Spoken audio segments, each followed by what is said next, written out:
योगेश्वराचे कवी वाल्मिका सारखा मान्यायसा नमस्कार माझा सद्गुरु रामदासा सह्याद्री गिरीचा विभाग विरसे मांदार शृंगावरी नामे सज्जन जो नृपे बसविला श्री उर्वशी सेतिरी साकेताधिपती कपी भगवती हे देव ज्याचे श्री तेथे जागृत रामदास विरसे जो या जना उद्धरी.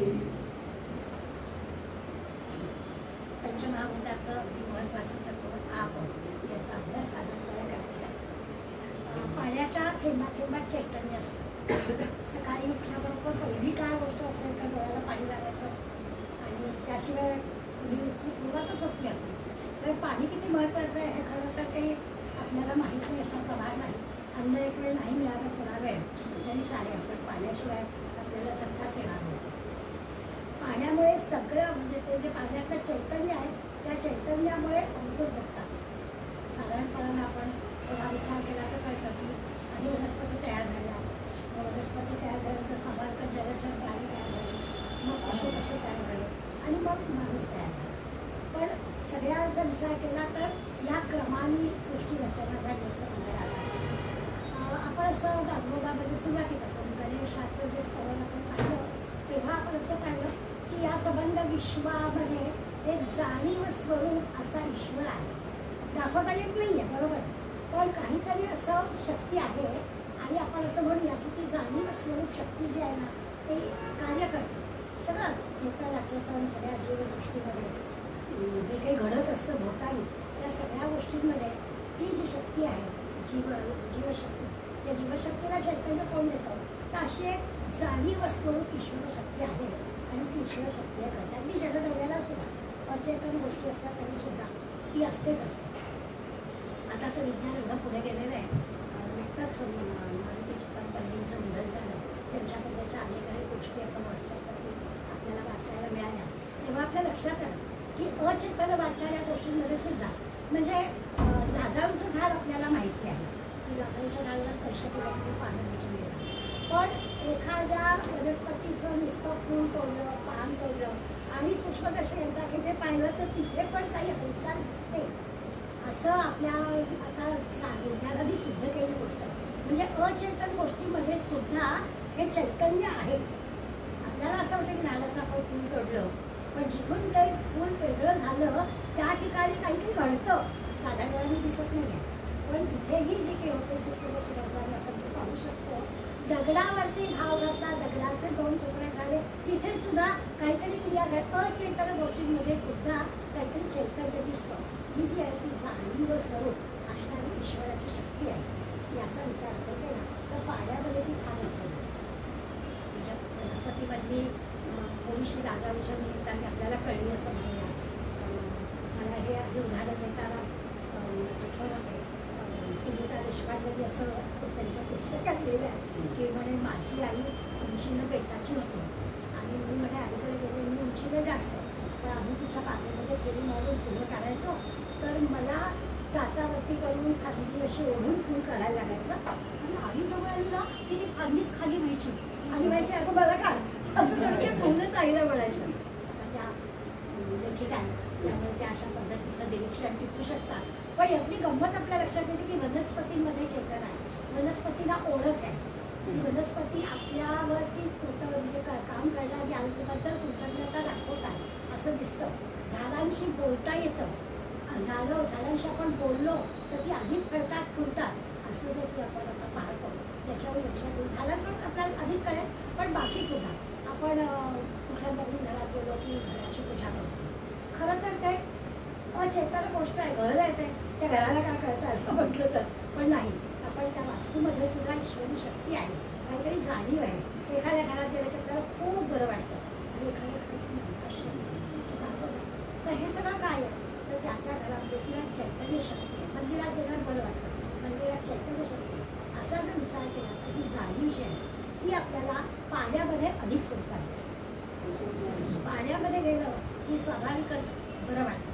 आजही अगदी भले आपण बंद असणाऱ्या स्विमिंग पूलमध्ये पोहत असतो, पण तरीसुद्धा या स्विमिंग नंतर एक जे काही चैतन्य आपल्याला वाटतं की शारीरिकदृष्ट्या मानसिकदृष्ट्या हा आनंद आपल्याला मिळतो असं आपल्याला दिसतं. याचा अर्थच असा आहे की ही सगळी चेतन अचेतन सृष्टी ही त्या पाण्यावरच्या शक्तीवरती चालते असं आपण म्हटलं तर काहीतरी उदाहरण आहे. पाण्यातून ती निर्माण होते, काही काळ टिकते, काही काळानंतर त्या सगळ्या गोष्टींचा नाश होतो. म्हणजे जीवजंतूंचा पण किंवा अचेतन गोष्टींचा पण निर्मिती होते, स्थिती असते आणि त्याचा नाश होतो. असं सगळं जग चाललेलं आहे. वर्षोवर्ष ही प्रक्रिया सातत्याने सुरू आहे. आपण वैदिक ऋषींनी पाण्याचं महत्त्व जाणलं आणि पाण्याच्या बाबतीमध्ये त्यांनी वरुणाला पाण्याची देवता मानली. वरुण पाण्याची देवता आणि म्हणजे पाण्यावरती पण सुक्त अशा पद्धतीने रचलं गेलं. साधा विचार केला तर सूर्य पाण्याची निर्मिती करतो. जलचक्र जे आपण म्हणतो त्या सूर्याच्या उष्णतेमुळे समुद्राच्या पाण्याची वाफ वगैरे सगळं नेहमीच आपण आकाशात प्रतिबिंब करूया यथा गच्छति सागरं असं म्हणतो. तर जे काही आकाशातून पडलेलं पाणी आहे ते भले काय डबक्यामध्ये रस्त्यामध्ये तळ्यामध्ये विहिरीमध्ये साठतं पण तरीही जे वरती उडतं ते नदीला समुद्राला जाऊन मिळतं. अशा प्रकारचा विचार आपल्याला माहितीच आहे. त्यामुळे पाणी निर्माण कोण करतं तर आकाशातून पाणी निर्माण होतं आणि मग ते जमिनीमध्ये साठवून ठेवण्याची ही प्रक्रिया त्या जमिनीमध्ये ती शक्ती आहे ती साठवून ठेवतो. आपण माणसं कृतज्ञ आहोत त्यामुळे आपण तळी लहान केली, आपण विहिरी बुजवल्या, त्याचं जे कृतज्ञतेचं पाप आपल्याला लागलेलंच आहे त्याचे फळं आपण बघतोय. आता असं म्हटलं जातं की पुढलं जे महायुद्ध होणार आहे ते पाण्यासाठी होणार आहे. इतका पाण्याचा प्रश्न निर्माण होणार आहे. अजून आपण जागे होत नाही, पुरेसे जागे होत नाही असं म्हणूया. भरोसा ठेवायचा त्या भगवंतावर. उल्का पडेल, होईल पुन्हा एखादा जलाशय तयार, पण याला की खऱ्या अर्थाने आम्ही कसंही वागायचं आणि भगवंताने आम्हाला सांभाळावं असं म्हणायचं. इतका माणूस कृतज्ञ झालाय असो. पण हा जो पाणी आहे ते दोषनाशक आहे आणि एकीकडे आपल्याला बलद आले पाहिजे. अशी सुरुवातीला मी म्हटलं एक वेळ अन्न नाही मिळालं तरी चालेल पण पाण्याशी आपण जगू शकत नाही. त्यामुळे हे असं बल देणारं शक्ती देणारं असं हे जगतत्व आहे. नुसत्या पाण्याने रोग निवारण होतं बरं का की काही मी अन्न घ्यायचंच नाही, पाण्यावरती राहायचं, आपोआप शारीरिक डॉक्टरांच्या समोर मी काय बोलणार. पण असं तरी म्हटलं की पाणी हे असं आहे की बाकी अन्न घ्यायचंच आहे, उपास करायचा पूर्णपणानं. ते पाणी आपल्याला बरं करतं. पाण्यामध्ये अनंतपणाच्या शक्तीवर आपण कुठल्या समासामध्ये सगळ्यांना पाहणार. दुसरं असं होतं की पाण्यामुळे जमिनीचा आकार बदलतो. तसं नदी प्रवाह मिळेल तसं तसं जाते तसं जमिनीचे जे आकार आहे पाणी पडतो. जसं आता आपण शेताकडे जाणार धो धो धो धो वर्षो तो धबधबा वाहतात. त्या धबधब्यामुळे आकार खालचे बदलतात. जसा पाण्याला वेग आहे तसा तसं त्या जमिनीचे खालचे आकार सुद्धा बदलताना आपल्याला दिसतात. वाहत्या पाण्यामुळे या अशा गोष्टी घडत असतात. आपल्या शरीराचा विचार केला तर पाण्याचा अंश जास्त आहे, तो कमी झालेला चालणारच नाही. पाणी कमी झाली डिहायड्रेशन झालं तर काय होतं आपल्याला सगळ्याला अनुभव असतो. त्यामुळे पाणी सकाळी उठलं की पाणी प्यायचं, रात्री झोपताना पाणी प्यायचं, जाग आली तरी पाणी प्यायचं, अशी सवय आपल्या सगळ्यांना असतेच. शरीरामध्ये ज्या ज्या गोष्टी लागतात म्हणजे फॉस्फरस लागतं, काय काय गंधक लागतं, अनंत गोष्टी ज्या लागतात त्याच्यापेक्षा सुद्धा अधिक पाण्याची नितांत गरज आहे. आता काही डी व्हिटॅमिन प्रकरण आपल्याला भयंकर त्रासदायक होत आहे. त्या सगळ्याचा विचार केला तरी पाणी सारखं सारखं थोडं थोडं दूध राहणं हा त्याला पर्याय आहे. सर्वात जास्त अगदी त्याची गोष्ट. बरं दुसरं पण अन्न शिजवण्यासाठी पाणी लागतं. जसा असा माणूस विकसित झाला तसं तसं अन्न शिजवण्याची प्रक्रिया त्याला कळली. त्या शिजवण्यासाठी त्याला पाणी लागतं, स्वच्छतेसाठी पाणी लागतं. ज्यांच्या सोसायटीकडे गुजराती मंडळी राहतात त्यांना अनुभव आहे की सारखं काल धुवत असताना किती पाणी वापरत असतात. पण स्वच्छता, शारीरिक स्वच्छता, घराची स्वच्छता, परिसराची स्वच्छता पाण्याशिवाय ते शक्य नाही. त्यामुळे सगळ्यासाठी पाण्याची निदान करायचं. आपल्याला या सगळ्यापासून जायचं आहे कुठपर्यंत तर मी पणावर पाणी सोडलं जायचं. आपला सगळा आध्यात्मिक विचार आहे, आपल्याला भगवंताला ओळखायचं आहे. त्यामुळे मग आपण पाण्याचा विचार एवढा करतोय तर त्याची आवश्यकता बरोबर आहे. पण आपल्याला जायचं असं की तो जो अहंकार आपला आहे, मीपणा आपला आहे तो जाता जात नाही आहे त्याच्यावर आपल्याला जरा पाणी सोडलं ईश्वराच्या प्रेमगंगेमध्ये सुस्नात व्हायचं आहे. ज्याच्यासाठी हा सगळा आपला प्रपंच चाललेला आहे पाण्याचा, त्याचा विचार करून नक्कीच गंगा दशहरा झाला. त्या गंगा दशहऱ्याच्या वेळेला आपण पाहिलं की खरोखरच संबंध गंगेनी भोवतीचा भोवतालचा परिसर सगळा सुजलाम सुफलाम केला आणि त्याच्यामुळे आपण त्या गंगेचं स्वाभाविकच कृतज्ञ आहोत. आणि अटलजींच्या काळामध्ये या गंगा सगळ्या गंगा सगळ्या नद्या एकमेकांना जो जोडणीचा प्रकल्प त्यांच्या अनंत विचारवंतांच्या कल्पनेतून आला आणि त्याचा उपयोग आपल्याला दिसतोय.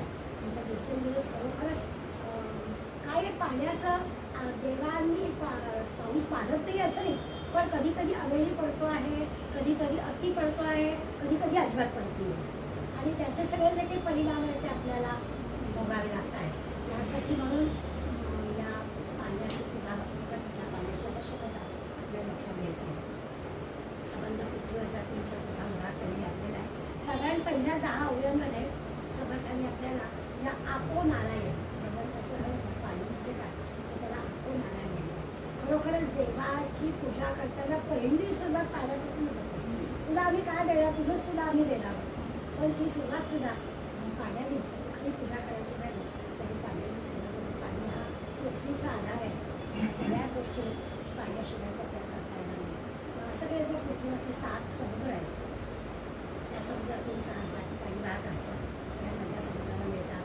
रोजच्या निदान आपल्या पिढीपर्यंत म्हणूया आपल्याला आठवण करून द्यायला लागली असेल आपल्या आईवडिलांना, पण आपल्या पिढीपर्यंत टिकलं की आपल्या अंगावर घेताना म्हणजे सोडण्याच्या गोदावरी संस्कृती नर्मदा सिंधुकाळे जलश्री संगीत अशा पवित्र नद्यांचं स्मरण करून भले शॉवर खाली उभे असतो तरी सुद्धा त्यांचं स्मरण करतो.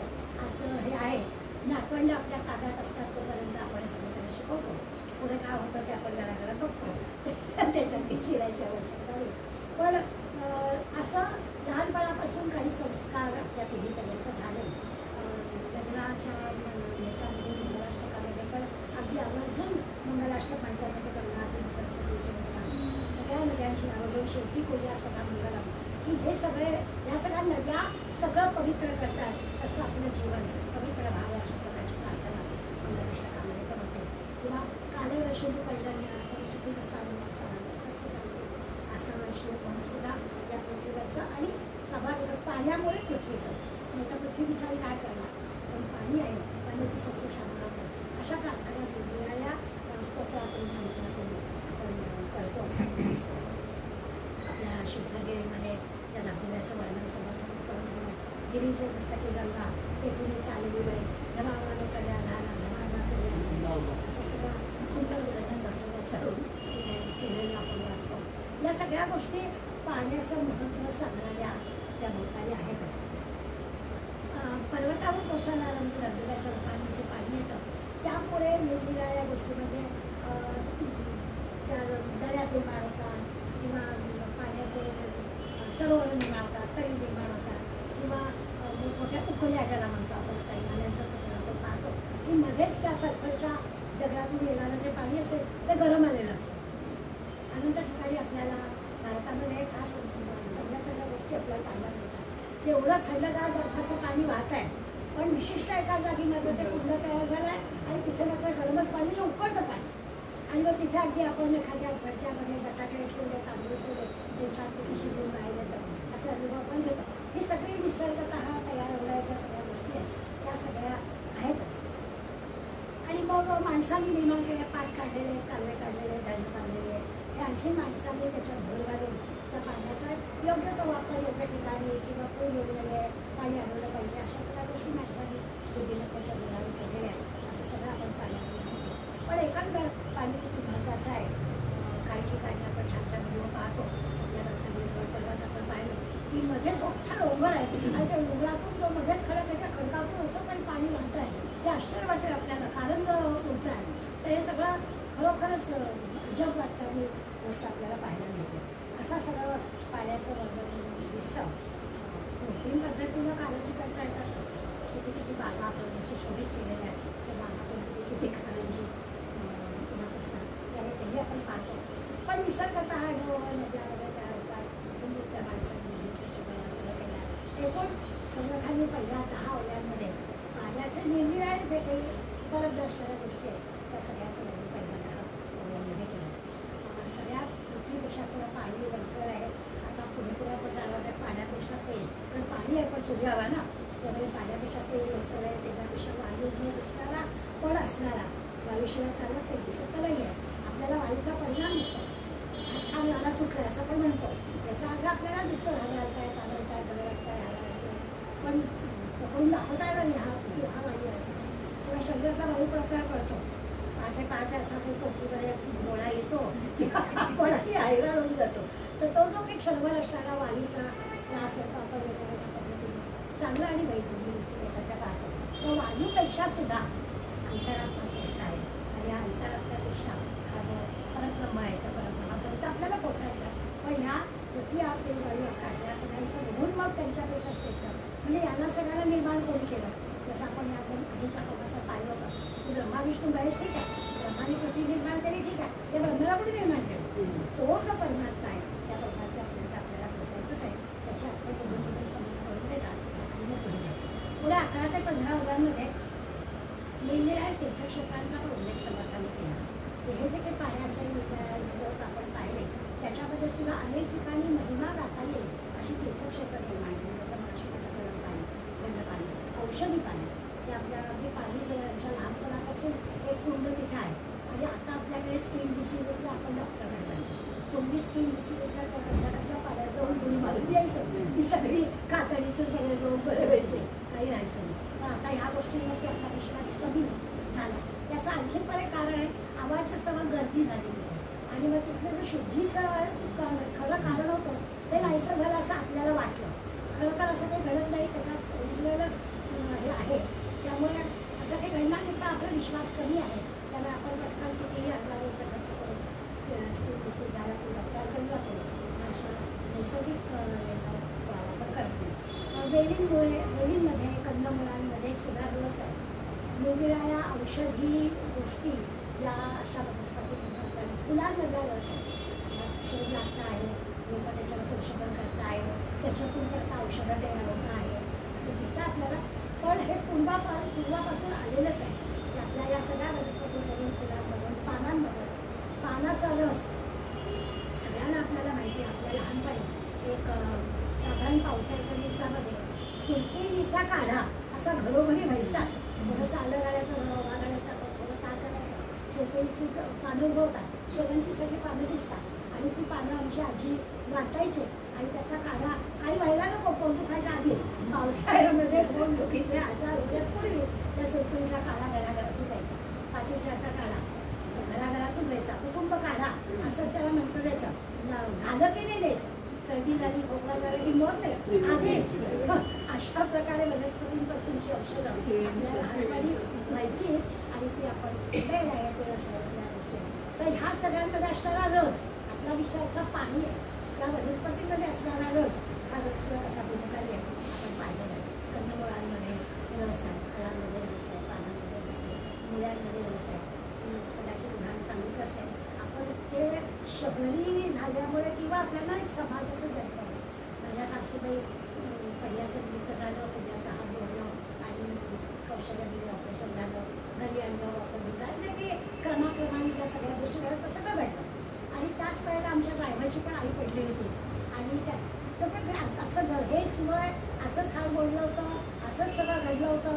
आणि मला म्हणाला की काही असं असं झालं. आता एक व्यावहारिक दृष्टिकोनाचा विचार करता मला कळलं की ₹1,00,000 खर्च झाले राजींच्या यायला. हा माणूस कुठून आला ₹1,00,000? म्हणून मी त्याला म्हटलं की अरे हे ऑपरेशन कुठे करणार आहेस, इथं तू ठाणे शहरात आणते म्हणतो ₹1,00,000 पुरत नाही हो, मी तुला 15,000 देईन पण यापेक्षा मी किती देणार, त्यामुळे तू आणखी कोणाकडनं पैसे गोळा करणार. हे सगळं आमचा संवाद ऐकत होता एक वनवासी आश्रमाचा कार्यकर्ता आमच्या घरात बसलेला. आणि त्यांनी ऐकला, तो मला म्हणाला की मी देऊ का मुळे आणून तुम्हाला, आमच्याकडे झाडपाला आहे आणि हार जोडण्याची औषधं आहेत आमच्याकडे. आता हा बिचारा आर्थिकदृष्ट्या कमकुवत होताच, त्यामुळे तो लगेच व्हायला हो चालेल. आणि मुरबाडला तो मुरबाडहून रोज कल्याणला यायचा, तो त्या औषधं गाडीवर कंडक्टरच्या हाती पाठवायचा आणि अशा ताज्या वेलीचं ते पाठवलं. आई चालायला लागली त्याची, माझ्या सासूने गेल्या. आम्हाला हिंमत नव्हती, आम्ही डॉक्टरकडे न जाता ही औषधं घेतली. लोक काय म्हणतील, पैशाकडे तुम्ही डॉक्टरकडे नको जायला. तर हे असं झालेलं आहे की आम्हाला त्या वनस्पतीमध्ये असणाऱ्या महत्त्वाच्या गोष्टी आम्हाला कळल्या नाही आहेत, विश्वास कमी झाला त्यांचा. अशी अनंत उदाहरणं आपल्याला दिसतात. समोर त्याच्यात सांगतात आपल्याला त्या वेलीमध्ये फळांमध्ये रस आहे, गुणकारी आहे आणि ते पाणी तत्व आहे, जलतत्व आहे. त्यामध्ये खरं आहे, खारं आहे, गोड आहे, कडू आहे, तुरट आहे. रोज एक तरी आवळा खावा, डॉक्टर सांगून सांगून थकले. पण त्याच्याबद्दल जे तुरट रस आहे तो आपल्या शरीराला आवश्यक आहे आणि तुरट काहीच जाती आपल्या अन्नघटकांमध्ये. तर ते आपल्याला कुठल्याही पद्धतीने खा, जसा तुम्हाला आहे कच्चा खा, सुकून खा, किसून खा, हवा तसा खा, पण रोज एक आवळा खा असं आपल्याला जाणण्यामध्ये सांगतात. आपण लक्षात येत नाही अशा सगळ्या रसांचा विचार जलतत्वांच्या सोपं बाजारात आणलं असं रेडी आपल्याला तयार येतच आहे सगळं. असो तर असे पुष्कळ प्रकारचे रस म्हणजे जलतत्व हे आपल्या सगळ्या आवश्यक आहे. याचा समर्थन या 11 ते 15 मध्ये उल्लेख केला. औषधं जान्हवी तोयम, समृद्धो नारायण वाणी असं जे आपण नेहमी म्हणायचो. आपल्या लहानपणी औषध घेताना आजी शोध पडायची. ते काय आहे, औषध म्हणजे जान्हवी तोय आहे, गंगेचं पाणी आहे. एवढं लाल तो त्या औषध बाटलीतलं, पण म्हणायचं गंगेचं पाणी आहे. आणि डॉक्टर कोण आहे, हरी भगवंत डॉक्टर आहे. अशा पद्धतीचा विचार लहानपणापासून आपल्याला संस्कार झाला. हेच हाच विषय समर्थाने सांगतात. पुढे 16 पासूनच्या अगदी शेवटपर्यंतच्या अवघ्यांमध्ये आपल्याला निरनिराळ्या पाणी म्हणजे हे आता वनस्पती फुलं रत्ना रस ह्यात अगदी सहज करणाऱ्या गोष्टी आहेत. पण रत्नांचं पाणी किंवा तलवारीचं पाणी, तलवारीत पण पाणी असतं म्हणजे काय, आता हे जे काही आपण म्हणू आकर्षण तयार झाले ते कशाला जातं, पाणी म्हणजे शक्ती. तलवारीत पाणी नाही, तुमच्या तलवारीत पाणी नाही तर तलवारीत पाणी कसं असणार. तर पाणी हा काही शब्दशः अर्थ नाही, तर पाणी याचा अर्थ शक्ती. तर 16 ओळीपासून एक शक्ती या दृष्टीनं या पाण्याचा विचार कसा करायचा ते आपल्याला समजून सांगणार आहे. या हाताला म्हणून त्यांचे जे गुण आहेत ते तुला म्हणजे दधीची जी आठवण होते, दधीची हाडांची शस्त्र करायला सांगितलं. तुम्ही माझा देह टाकायला तयार आहे, या हाडांनी शस्त्र करा आणि तुम्हाला विजय प्राप्त होईल. कारण या हाडांमध्ये या सगळ्या शस्त्रांचा रस मी पासून केलेला आहे. माझ्या जवळची शस्त्र तुम्ही ठेवायला दिली होती आणि ती शस्त्र शत्रू घेऊन चालला होता, पण मंत्र तयार करून त्या मंत्राच्या सहाय्यानं मी त्या शस्त्रांचा रस तयार केला आणि तो रस मी प्राशन केला. त्यांनी माझी हाडं तयार झाली. त्या हाडांचं शस्त्र करा, तुम्हाला विजय प्राप्त होईल. असं दधीचींचे आपण वंशज आहोत.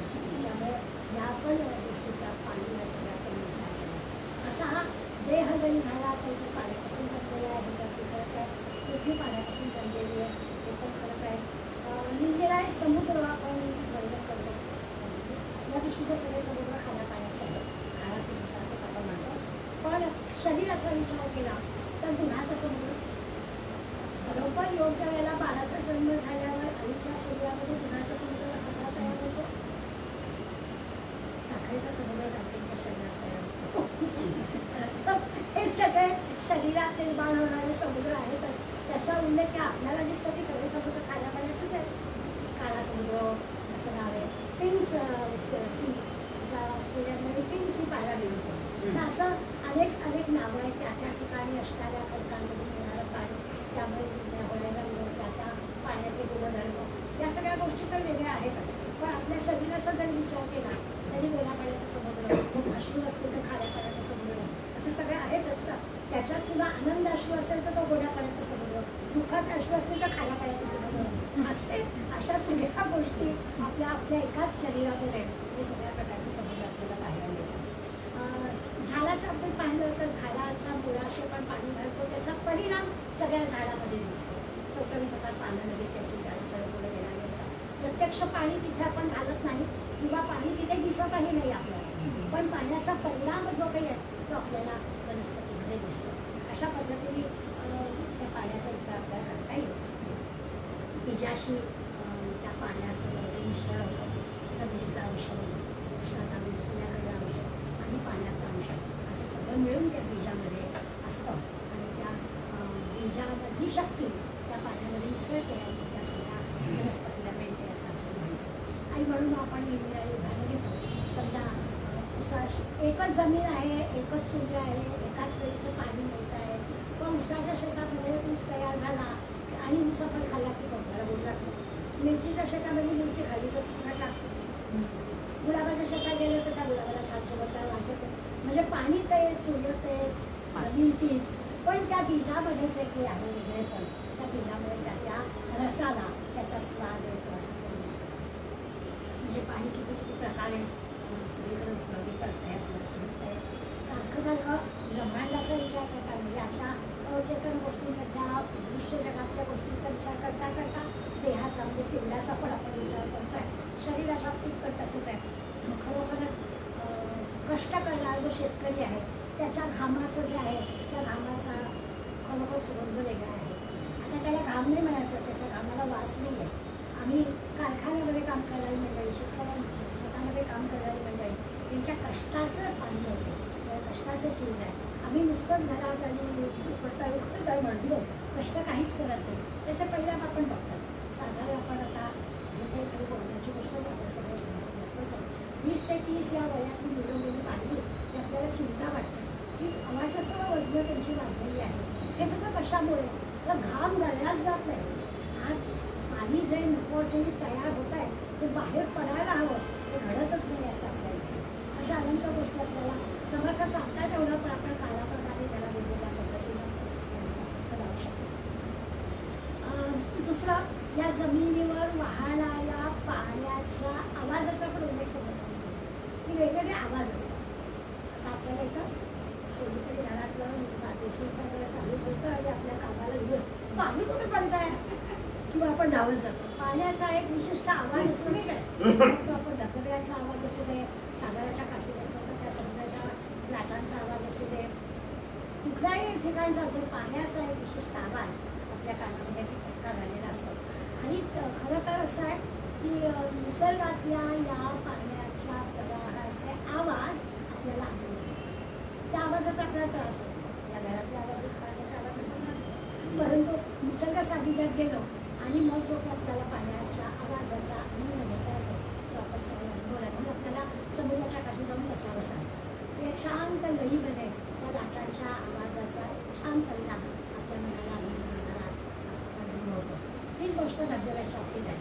मी तर महिनाभर तिथे आणि तसा म्हणतात एकांतच होता, पण कोणी एकच होतं. एक तर कोरोना काळ आणि प्रचंड पाऊस, कोणी त्या दिवशी ठरवून घेतलं होतं.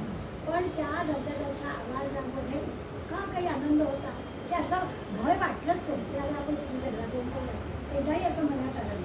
त्याचा सगळा तो नंतर कळलं की अरे आपण अशा ठिकाणी होतो आणि इकडे का भयानकच सगळं झालं आणि आनंदात होतो.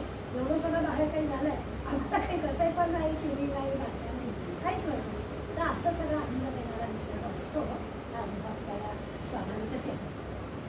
आता काही ठिकाणी काय म्हणून पालख्या तसं होतं. एवढं सगळं असून सुद्धा शेवटी आपल्या घरात जर पालखा असेल तर तो आनंद कसा घेणार असं होतं. तो आनंद घ्यायला सुद्धा आपल्याला तिथंपर्यंत जावं लागतं ना. पुस्तकांनी पुस्तकं वाचून निघून पुढं आपल्याला जावं लागतं. जमिनीच्या खाली जाऊन पाणी, जमिनीच्या पोटात पाणी आहे, त्या जमीन पाणी आपल्याकडे सामावून घेतो. आपण जमिनीला आता झाकून टाकतो, तिथं पाणी घेऊच नाही असा आपला प्रयत्न चाललेला आहे. त्याचे परिणाम आहेतच. पण जमिनीजवळ नैसर्गिक शक्ती आहे. येणारं पाणी ती आपल्यासाठी साठवून घेतो. म्हणून तर त्या ठिकाणी आपण बोरिंग खणतोय, पाणी खाली मिळत आहे आपल्याला. पण ते तरी किती वेळा नवीन येणारं पाणी जर ती ॲब्सॉर्बच करू शकत नाही आहे तर ते बोरिंगचं पाणी तरी किती काय तुम्हाला मिळणार असं तसं होतं. पण आपल्याला लक्षात येतं आमच्या शेतकऱ्याला वाढलेला जात असल्यामुळे असेल तिथली उदाहरणं जास्ती दिली जातात. पण घरीच्या परिसरामध्ये बोरिंग लगेच खडलं की लगेच पाणी येतं. तर सारखा तो धबधबा येतो आणि ते पाणी सगळं ॲब्सॉर्ब होतं आहे. स्वाभाविकच तिथे पाणी मिळतं असं आपल्याला असेल. त्यामुळे पृथ्वीवरती पृथ्वी पाणी असं शोषून घेते आणि त्याचं आपल्याला किती उपकार आहेत आपण स्तवर आधी केले आहे त्यावेळी माहिती आपल्याला. परंतु तुम्ही कसंही वागा, पण तुमच्या सेवेला मी हजर आहे. त्या पाण्यावरती काय घडणार आहे हे माणसाला कदाचित अजून कळलं आहे की नाही माहीत नाही, पण पृथ्वीला कधीच कळलं आहे. तर ती बिचारी आपल्या सुखासाठी पाणी साठवून ठेवण्याचा प्रयत्न करते असं दिसेल. अशा पद्धतीने या पृथ्वीमध्ये पण पाण्याच्या बरोबर आपल्याला राहिलंच पाहिजे. मग अशी मी म्हटलं तसं अंतर त्या ठिकाणी एकाचा उल्लेख लक्षात घेण्यासाठी करायचा. काही आपल्या शरीरामधल्या हाडांमध्ये वंगण म्हणून जे काही त्याला आपण अळून म्हणतो ते लागतं. तर ते सगळं बाहेरून देण्यापेक्षा आपोआप पाण्यातून सगळं तयार होतं. त्याला आपण वंगण सांधेच एकमेकाशी जोडले गेलेले आहे. ते पाणीच त्याचं काम करतं. त्या ठिकाणी ते पुरवतं. यासाठी सुद्धा पाण्याची अत्यंत आवश्यकता आहे. नुसतं आपलं पाणी H2O एवढंच आपल्याला माहिती आहे. पण त्या H2O मध्ये किती ताकद आहे आणि त्या आतमध्ये काय काय काय काय करत असतं ते कळतं. शरीरामध्ये निर्माण होणारे क्षार किंवा जीवनसत्व ही पाण्याच्या माध्यमातून सगळीकडे जात असतात. म्हणून पाणी हे महत्त्वाचं आहे. वनस्पतीच्या बाबतीत तर आहेच हरितद्रव्य त्या शरीरात. रक्तामध्ये पाण्याचा अंश त्या प्रमाणात असावाच लागतो. म्हणजे रक्त पातळ राहण्याची गोळी रोज घ्यावी लागते अशी मंडळी आहेत बरीच.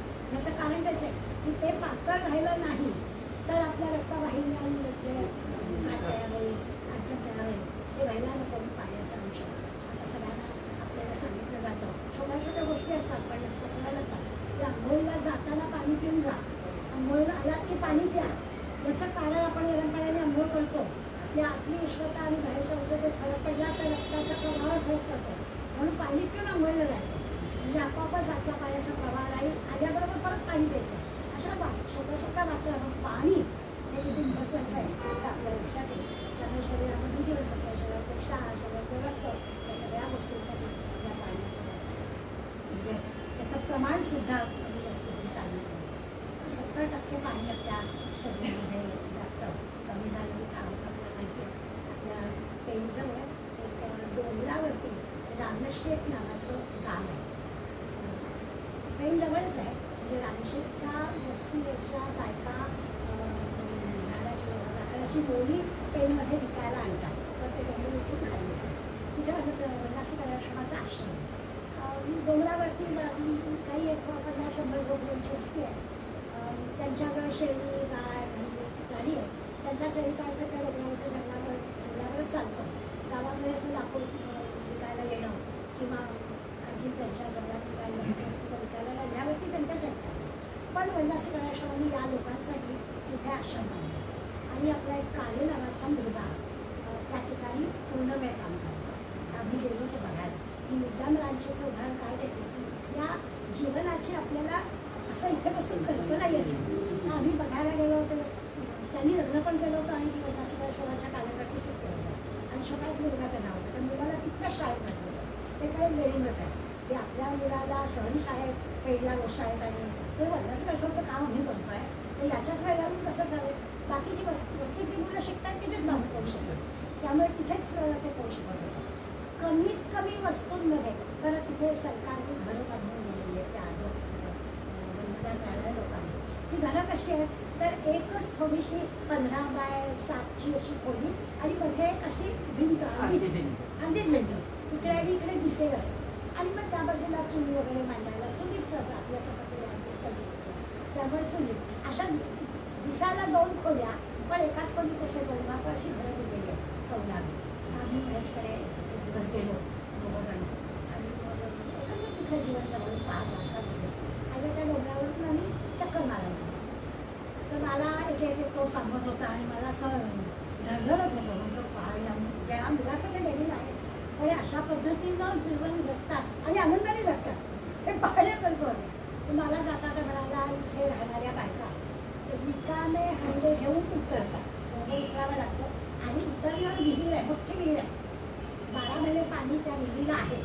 पण डोंगर उतरून खाली यावं लागतं आणि भरलेला हांडा घेऊन जावं लागतं. तिथेच मी धडकलो. म्हटलं आपल्याला आपण बस जो कोणी येतो तर हवी आहे चढताना आम्ही हांडा घेऊन वरती जायचं. बरं आता ते पहिलं ऐकलं. जरा पुढे गेल्यावर एक बाई अशी म्हातारी सोपुट्या पडलेली थोडीशी वाकलेली हातात काठी असलेली अशी येत होती. मला लागलेला की ही बाई बघून ते कथा सांगतो. म्हणून मी त्या बाईकडे पाहिली. मला म्हणाला ही मोळी घेऊन ट्रेनच्या रस्त्यावर लाकडाची मोळी विकायला गेली आणि रिक्षेने तिला धक्का मारला आणि ती पडली. रिक्षावाला चांगला होता. रिक्षावाली तिला आपल्याच रिक्षेत घेतलं आणि सरकारी दवाखान्यात नेलं. पाय मोडलेलाच होता. त्यामुळे त्या सरकारी दवाखान्याने तिच्यावर प्लास्टर घालून दिलं आजी इथे बसायचं. आजी जरा हे झाली आणि तिच्या लक्षात आलं की माझ्या कालीला पाणी कोण देणार, मी इथे अशी पडली ती कोण देणार. तिने सरकारी दवाखान्यात तिथे कोण आरवणार होतं, कोण बघणार होतं, याच्याबरोबर कोणी नाही. ती तसंच एक तगडी ओढत ओढत ते प्लास्टर घातलेला पाय घेऊन आली डोंगरात. लाकडं तोंडाची पोती तिच्याजवळच होती. प्लास्टर कापून टाकलं. काय नाही प्लास्टर बिस्टर वगैरे असलं काही नाही, काढून टाकलं. काय तिचा झाडा पाला औषध होतं तिच्या माहितीचं ते सगळं लावलं. छान चालते बघ म्हणाला. म्हटलं आता हे यातल्या काही चांगल्या गोष्टी, काही त्रासाच्या गोष्टी आपण दोन्ही जवळ पाहिल्या. त्या रामशेचा प्रसंग मी आयुष्यात कधी विसरणार नाही. ही गोष्ट पाहिलं हे आणि म्हटलं शिका शाबास होतीच, तो तिथे अशा ठिकाणी राहतोय. पण ह्याच्यातून त्याला जे शिकायला मिळालं आणि त्यांचं जीवन जर आपल्याला जवळून पाहायला मिळालं. प्रश्न आहे की पाण्यासाठी एवढं खाली उतरायचं, पाणी घेऊन जायचं, जीवन हे सगळं त्याच्यावर अवलंबून आहे. आणि असं एक नाही, असे अनेक रामशेत आपल्या भारतामध्ये आहेत. अनेक ठिकाणी हा प्रश्न आहे. काही मनुष्यनिर्मित आहे, काही निसर्गनिर्मित आहे. पण अशा ठिकाणी राहणारी माणसं आहेत. असे हा सहन करत असता आपल्याला लगान सिनेमाची आठवण आहे. पण टॅक्स देऊ शकत नाही आणि म्हणून टॅक्स दिल्याशिवाय काहीच नाही. आणि म्हणून पावसाची वाट कसे बघत होते. 9 वर्ष दुष्काळ पडलेला आहे. आकाशात ढग जवळजवळ आनंद झाला आहे. त्यामुळे त्याला असं आपण पाहिलं आहे. त्या पाणी किती नितांत आवश्यक आहे याला कळणारी गोष्ट आहे. आता कुणाचं पाणी काळ म्हणून येतं, त्यावेळेला ते पाणी आपण सगळ्यांनी सर्वजून काय ते घेतल्या अनुभव त्याला भयानक तो त्रासही आपल्याला आहे. पूर आला की काय घडतं, घराच्या घरं गावाच्या गावं वाहून जातात. तुमच्या महाडला तर दरवर्षी पूर येतो. पूर येणं हे काही महाडला आणि ते महाडला विशिष्ट शब्द उठाव शब्द, उठव आला. पूर नाही म्हणत आमच्याकडे, उठव आला म्हणलं. तो उठव दरवर्षी आमच्याकडे येतो. संबंध बाजारपेठ पाण्यात असते आणि वर्षानुवर्ष चाललेलं. पण स्वाभाविकच आहे, 2 नद्यांच्या संगमावर छोटंसं गाव आणि खड्ड्यात आहे. त्यामुळे तिथे पाणी येतच. कोकणातून खाली येणार कोकण तळातला भाग येतो. त्यामुळे त्या महाड कायम पाण्यात. महाडला बरीच तळी आहे. आता निसर्गतः निर्माण झाली तळी आहे. याचा अर्थच आहे की भगवंत त्या ठिकाणी त्या रचनेप्रमाणे त्याच्यातून मार्ग काढतो. का महाडला एवढी तळी आहे, तर असं जे काही पाणी साठतं त्या पाण्याला जागा मिळावी म्हणून तळी आहे. तर आम्ही कोणता गुन्हा, आम्ही ती तळी लहान करून टाकतो. अनेक तळी आम्ही बुजवूनच टाकतो. म्हणजे काकतळ नावाचं मोठं तळं होतं, तिथे काही इमारती झाल्या. काकतळ गाव फक्त आहे, तळं नाहीच आहे. 14 तळ निम्म झालं. 14 विहिरी होत्या, 4 पण नाही आहेत आता. त्यामुळे 14 तळ निम्म झालं. अशा सगळ्या गोष्टी झाल्या. सगळी तळी किती तळी घालणं सगळ्या गावांमध्ये आपल्या माझ्या कधीच्या समाजसभा गावाचं होतं. पण सगळीकडे आपल्याला दिसतं आणि त्याचा परिणाम नाही तर निसर्गाने हे केलेलं आहे की ज्या ठिकाणी अशा प्रकारचं पाणी साठतं तिथे पाण्याची साठवणूक करण्यासाठी रचना आहे. म्हणजे आमच्या घरामध्ये वडिलांकडनं अनेकदा ऐकलं आहे की तळ्यामध्ये सगळीकडून पाणी आत यायचं आणि तळं सगळं पाणी आपल्या पोटात घ्यायचं. असं पावसाळ्यामध्ये चित्र दिसायचं. आता अलीकडे काही वर्षामध्ये तळं असं बाहेर येत आहे आणि लोकांच्या घरात पाणी शिरतं. काय करणार? त्यामुळे त्या पाण्यामध्ये तिथे तुम्ही घोषणापत्र करा, पाणी आणा, पाणी जोडा, पाणी हे काळजी घेणं. परंतु तेच पाणी आपल्याला किती काळजी होतं ते आपल्याला माहिती आहे की उन्हाळ्यामध्ये निरीक्षण, पावसाळ्यामध्ये पूर, अशा सगळ्या गोष्टी आपण काही वाक्प्रचार म्हणी यासुद्धा पाण्यावर का तयार झाल्या त्याचं कारण हेच आहे की ते पाणी इतकं महत्त्वाचं आहे. अंगात पाणी असेल तरी ये असं आपण म्हणतो. म्हणजे हिंमत असते तरी ये असं आपल्याला सांगितलं जातं.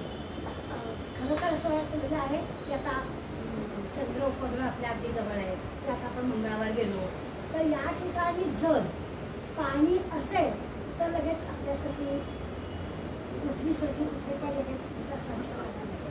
पाणी नाही आहे केवळ तिथे म्हणून अजून वस्ती तिथे नाही. बाकी सगळं आहे.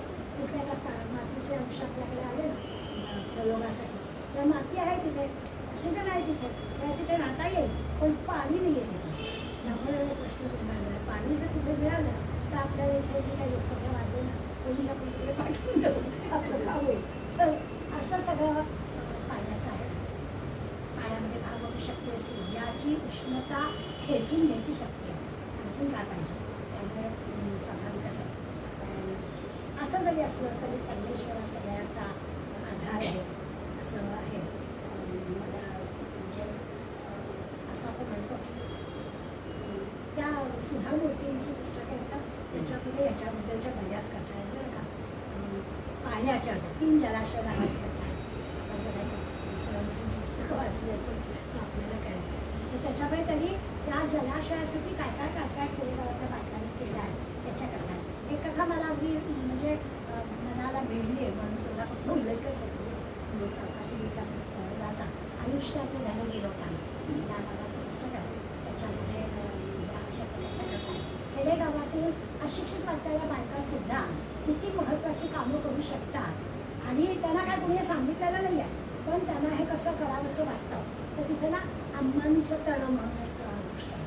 तर अम्मानी म्हणजे काय, तर ब्रिटिशांची जेव्हा आपल्याला ब्रिटिश राज्यभार होते त्यावेळेला त्या एका खेडेगावामध्ये त्यांची छावणी पडली होती ब्रिटिशांची. आणि ही जी अम्मानी होती ती एकटीच राहत होती. तिच्याकडे काही गाई बकऱ्या होत्या. तर त्या अम्मानीला त्या गावातला जो प्रमुख होता तो म्हणाला की छावणी आहे ना, त्या छावणीच्या प्रमुखाला रोज दुधाचा उपाडा हवा आहे, तर तू देशील का? तो म्हणाली देईल. आणि अम्मानी हुशार होते. अम्मानीने त्या ब्रिटिश अधिकाऱ्याला रोज त्याचा दुधाचा उपाडा द्यायला सुरुवात केली. महिनाभर झाल्यावर त्या अधिकाऱ्याने गावाला म्हटलं त्याने त्या आजी कोण गेल्या तर त्यांना पैसे विचार, किती पैसे द्यायचे. मग त्यांनी विचारलं त्या आजी त्या पैसे सांगतात, किती पैसे द्यायचे त्यांच्याकडनं. तर आजी हुशार. आजी म्हणाली मला लागले की मागून घे, मला लागले की मागून घे. तेव्हा तो म्हणाला की येडी आहेस का, ते ब्रिटिश आपल्या राज्याकडे आहे, चांगले दाब दुपटीने वसूल कर, मागे लागले की मागून घेईन काय. किंवा नको, मला लागले की मागे. हुशार होतो.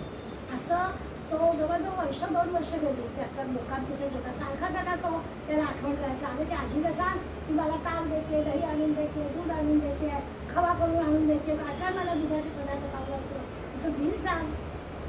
उत्तर एकच, मला लागलं की मागून घे. आणि मग त्याचं न बघितलेल्या आजीवरती फार लोभ जडतो की पैसेच घेतले आपल्याकडनं, असं काय आहे बरं, माझं जे आहे असं काही माझ्या उपकार करायची जरूर नाही.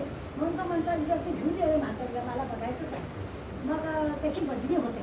ते कळतो म्हातारीला की आता जायचा, म्हणून मग माझी आत्महत्या त्याला भेटा जायचं. तो मला काही कर आजी, आज मी तुझं काय ऐकणार नाही, तुझे सगळे पैसे मी तुला आता देणारच, तू सांग नाही तर सांगू नको. असं तो बरं भाषेचा प्रश्न, आजी काय बोलते ह्याला कळत नाही, हा काय बोलतो असे, तो मध्यस्थ काय सांगितले, असं सगळं चालू होतं.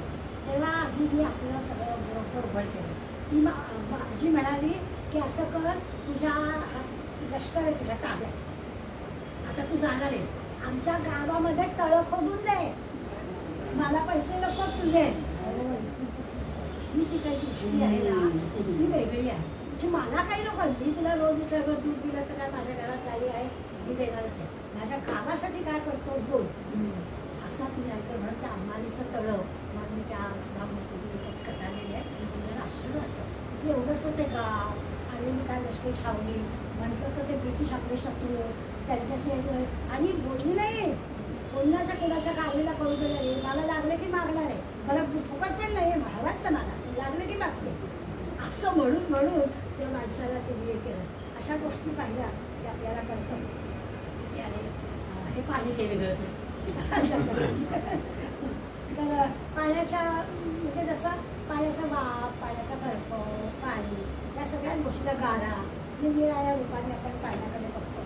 तर या सगळ्या आता त्या पाण्याच्या वाफेवरच चालणार ठिकाणी बोट, पण ती सुद्धा तिच्यावर बर्फात म्हणजे काय कशामुळे काय सगळी रूप त्याचीच. बर्फ पण पाण्यावर चालणारी. नेहमी आपण बोटीच उदाहरण देतो की पाण्यात तरंगते पण पाणी आत जाऊन बुडते, आता याला काय करावं. त्यामुळे त्याचा पुन्हा सगळं असं संतुलन ठेवणं ही फार मोठी आवश्यक गोष्ट आहे. ते जीवन जरी तुला म्हटलं तर कधी ते राक्षसासारखं उडते आपल्यावर, याचा काही भरोसा नाही. असं उलटलं तर जीवन उद्ध्वस्त करतात.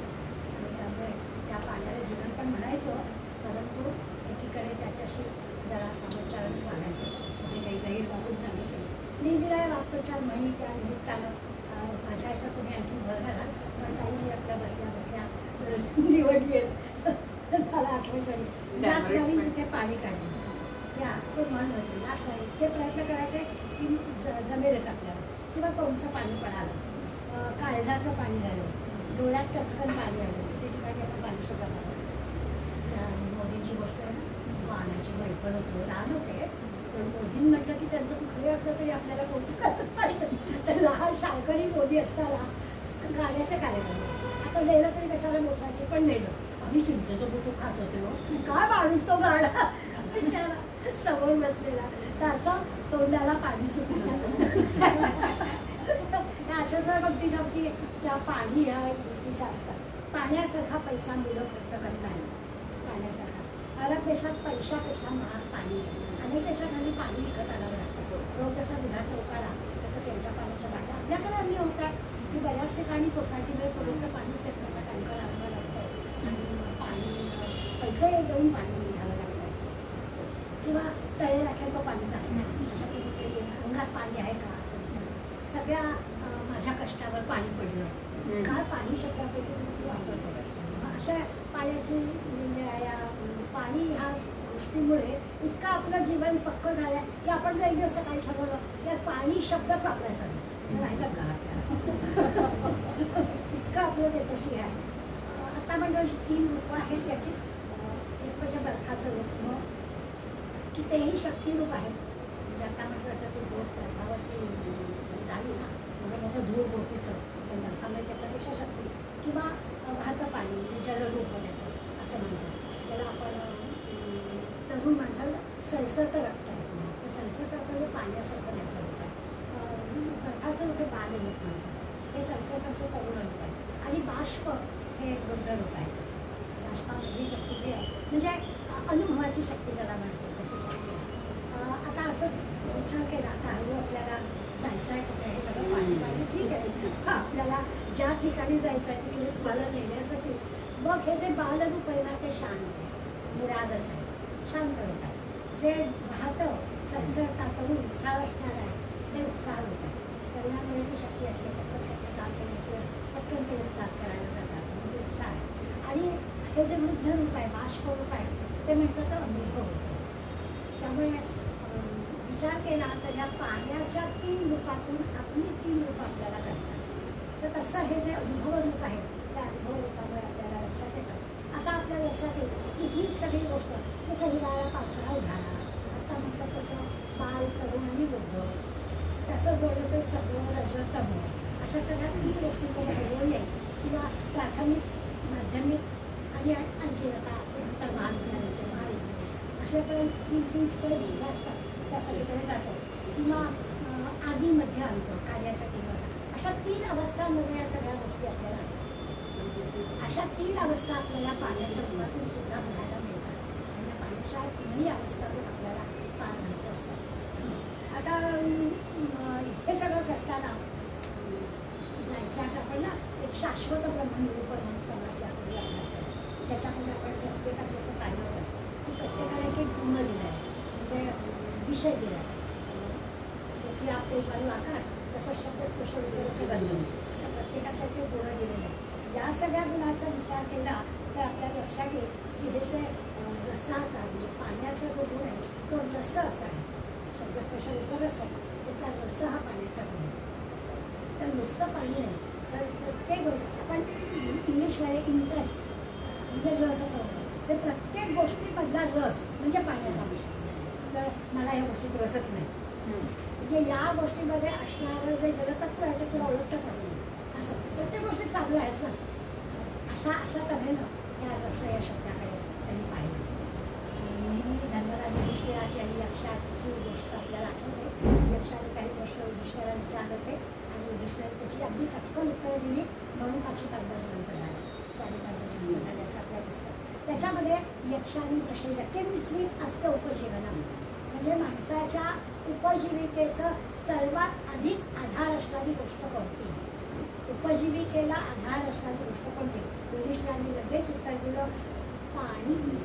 आणि त्याचा आपल्याला कळलं त्यांनी पाऊस असं उत्तर दिलं. त्याचा अर्थ तोच की पाऊस हा उपजीविकेसाठी आवश्यक आहे असं त्यांनी आपल्याला सांगितलं. आज आपल्याला समजा म्हणजे आपण युधिष्ठिराने लक्ष नाही दिलं तर आपल्याला असा प्रश्न कोणी विचारला नाही. पण क्षणभर असं विचार केला की आपल्याला सगळं विचारलं आपल्या उपजीविकेचं सगळ्यात महत्त्वाचं साधन कोणतं तर माहिती आहे ना सांगायचं तर आपल्याजवळ वेगवेगळीच उत्तर आहे. लगेच आपण करा एडी वगैरे आहे ना सगळं विचार करू बॅलन्स पाहिजे. उद्या काही झालं मदतीला येतील पैसे तर पाहिजेत ना आपल्याला. आपल्या उपजीविकेचं साधन काय पैसा पाहिजे. आणि हा मानतो यधिष्ठिर पाऊस. आणि हे उत्तर बरोबर आहे म्हणून यक्षाने 4 भावंडांना जिवंत केलं. आम्हाला अजून लग्न मी चुकीचं असं सगळं आहे. अशा पाण्याचं पाणी हे म्हणजे सशक्त करतंच आणि सशक्त नुसतं करत नाही पाणी आपल्याला दीर्घायुष्य आणि फार महत्त्वाचं आहे. एक गोष्ट लक्षात घ्यायची की शाकाहारी असणं हे महत्त्वाचं आहे. गंमत वाटेल आपल्याला जे मांसाहारी आहे ही मांसाहारी मंडळी जे काही मांस खातात ते शाकाहारी प्राण्यांचं खातात. ही मोठी गंमत आहे. आणि मुळात भारतीय माणूस खरा शाकाहारी आहे आणि त्यामुळे शक्ती संचय त्याचा होतो. सशक्त प्राणी हत्ती जरी सगळ्यात शक्तिमान म्हणा तो पण बिचारा शाकाहारी आहे तो मांसाहारी नाही आहे. पाण्याने अन्नधान्याची विपुलता येते. त्या अन्नधान्याची विपुलतेवरती प्राणी येतात. आपण शाकाहारी का विचार केला तर अन्नधान्यावर जगणारे पाण्यावर अन्नधान्यावर जगणारे हे शाकाहारी प्राणी आहेत आणि तेच ह्यांना लागतात मांसाहार करणाऱ्यांना सुद्धा. म्हणजे पुन्हा त्या अन्नधान्यावर आणि पुन्हा पाण्यावर आलंच ना सगळं. त्यामुळे नुसते प्राण्यांचं मांस खात होतं त्या प्राण्यांना लागणारच आहे ना पाणी. ते काही पाण्याशिवाय राहणार नाही. अशा अर्थाने पावसावर सगळ्यांचं जीवन अवलंबून आहे. आणि दुसऱ्याचं उत्तर अगदी 100% बरोबर आहे. पाऊस जर चांगला पडला तर अन्नाला विपुल येणार आहे उपजीविका त्यामुळे आपली चांगली राहणार आहे असं लक्षात घ्या. गीतेमध्ये सुद्धा अन्नात भवन्ति भूतानि पर्जन्यात अन्न संभवः असं म्हटलं की पाऊस असेल तर म्हणजे युधिष्ठिराचं उत्तर किती चप्पल आहे कळेल की पावसावर अन्नधान्यावर आपलं जीवन असं सगळं आहे. त्या आपल्या उपजीविकेला एवढी नाही आपल्या उपजीविकेला पाऊस हे उत्तर पण द्यायला पाहिजे असं त्याचा अर्थ आहे. निरनिराळ्या प्रकारांनी आपण विचार केला पाण्याचा. आता आपल्या लक्षात आलं असेल की दासबोध हा फक्त काही अध्यात्माचा ग्रंथ नाही आहे. विज्ञान सांगणारा निसर्ग सांगणारा आपली परंपरा सांगणारा असा सगळा हा ग्रंथ आहे. पण तो सांगता सांगता सुरुवातीला मी म्हटलं तसं की आपल्याला जायचं आहे कुठे ते ठरलेली गोष्ट आहे त्या ठिकाणी आपण जाणार त्याचा विचार आपल्याला करायचा आहे की हे जरी सगळं आपण कितीही म्हटलं तरी याच्या सगळ्यामध्ये आपल्याला ईश्वराच्या पाशी कसं पोचायचं. तो ईश्वर कोण तर ह्या सगळ्या पृथ्वी तेज वायू आकाश यांना निर्माण करणारा जो कोणी अंतरात्मा परमात्मा आहे त्या परमात्म्याला आपल्याला शोधायचं आहे. आणि त्याचं आपल्या या दशकामध्ये शेवटचे 3 समास आपल्याला त्याचं शिकायचं आहे ते आहेत. पण आधी कधी आपल्याला ह्या सगळ्या किती महत्त्वाच्या गोष्टी असं दाखवायला पटेल. प्रत्येकच महत्त्वाची. पृथ्वी सवन करत होतो तेव्हा वाटलं पृथ्वी महत्त्वाची. आता आप केलं पाणी महत्त्वाचं. आता पुढे सूर्याचं स्तवन करावं सूर्य महत्त्वाचं. आणि ह्या सगळ्यांपेक्षा सुद्धा परमात्मा महत्त्वाचा असं आपल्याला नंतर सांगायचं आहे. तो परमात्मा दिसत नसला तरी तो किती महत्त्वाचा आहे हे समज आपल्याला सांगते. यामध्ये सूर्य बघू मग परमात्म्याकडे जाऊ. आज आपण पाण्याचा विचार करत दिवसभर जरा चिंतन करू.